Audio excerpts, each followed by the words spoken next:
नमस्कार दोस्तों, YouTube channel Ravi LLB में आपका स्वागत है। आज के वीडियो में हम राष्ट्रीय सुरक्षा कानून के विषय में जानकारी देने वाले हैं। रासुका को बहुत ही सख्त कानून माना जाता है। इस कानून के तहत पुलिस संदिग्ध व्यक्ति को 12 महीनों तक हिरासत में रख सकती है। हिरासत में रखने के लिए बस ये बताना होता है कि फला व्यक्ति को जेल में रखा गया है।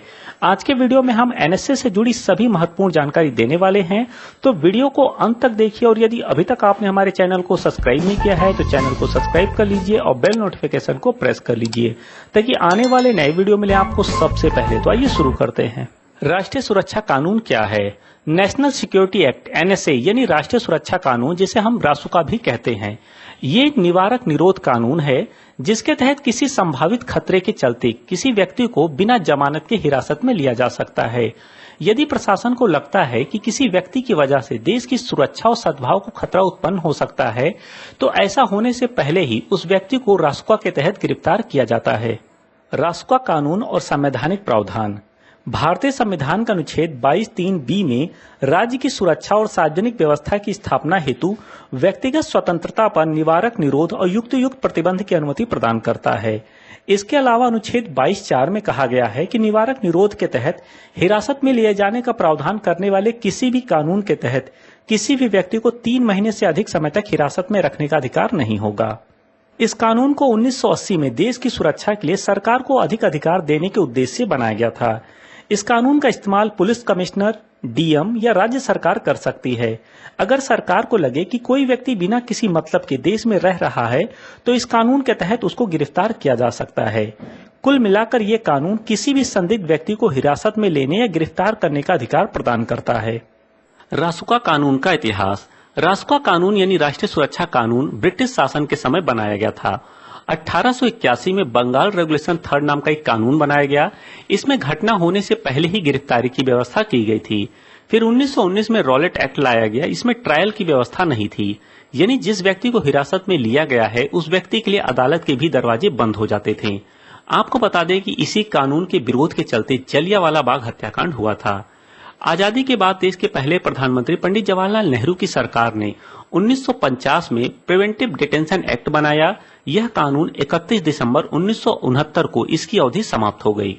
1971 में इंदिरा गांधी के प्रधानमंत्री रहते maintenance of internal security act यानी मीसा कानून बनाया गया।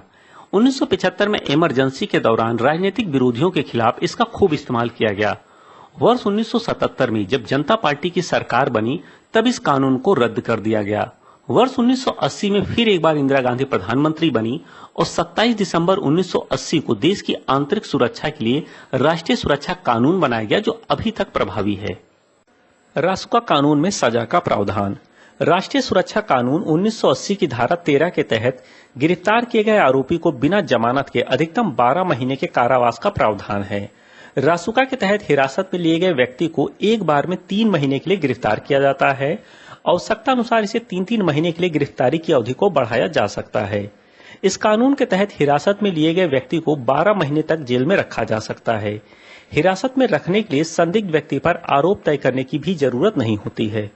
राष्ट्रीय सुरक्षा कानून के तहत गिरफ्तारी के लिए राज्य सरकार की मंजूरी की जरूरत होती है। यदि राज्य सरकार गिरफ्तारी के लिए मंजूरी प्रदान नहीं करती है तो आरोपी को 12 दिनों से ज्यादा समय तक हिरासत में नहीं रखा जा सकता है।